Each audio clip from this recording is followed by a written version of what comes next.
terms of infrastructure, like Bitcoin is its own infrastructure. Like you do not need to maintain servers or banks or anything like that. You have the blockchain, and the developed world can focus on maintaining the blockchain for you. In terms of various forms of crime and corruption, that's also where Bitcoin can help, because if you can control your own private keys, then governments can't take your money away from you. Then the banking system can't pull off any kinds of tricks. So there is definitely serious potential there. The reason why, say, open source software is so successful, right, is that people can sort of focus on like very specific things that they care about and contribute code to that. So with Bitcoin, you can sort of set up a very similar system. Definitely somewhat anti-political in that sense, because Bitcoin is sort of uncensorable. It's potentially anonymous, so anyone can send any money to anyone anywhere else in the world. So like it basically says, screw you, national boundaries.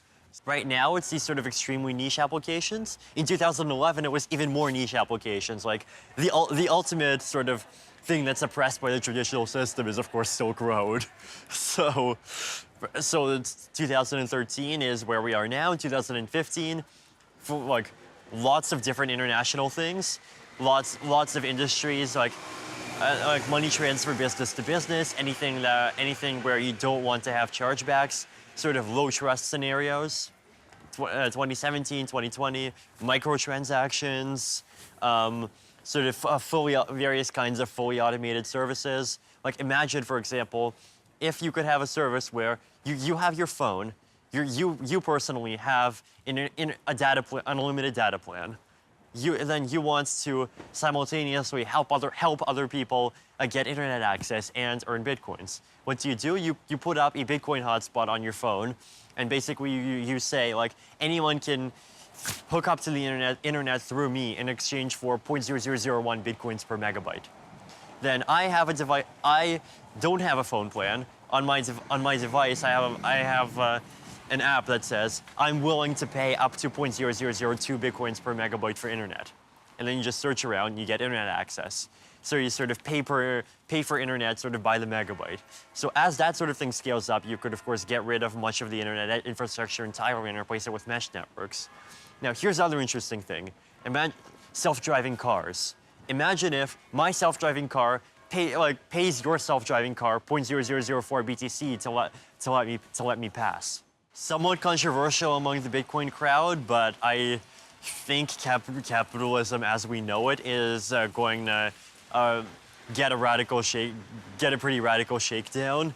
Simply because if you look at sort of the current economy is based on this idea that almost everyone has a job, and those who don't basically are really close to someone who does. Like we don't need that. Like ultimately, like these days, like I think we live in a time where really 90% of the useful work is done by 10% of the population. As things get sort of more and more specialized, it'll be 99% of the work being done by 1% of the population. What's the point of keeping the other 99% like doing various kinds of drudge labor where you can just free them and let them do whatever they want? So I think money is going to have sort of, I would say less of a role in the future. Will it still have a role? I think definitely yes. Simply because there are lots of sort of large-scale resources who gets to mine some major asteroid or whatever. Like you need some mechanism for deciding that. But sort of on the smaller scale, I do see money becoming less relevant. So I think Bitcoin is in some regards a transition technology.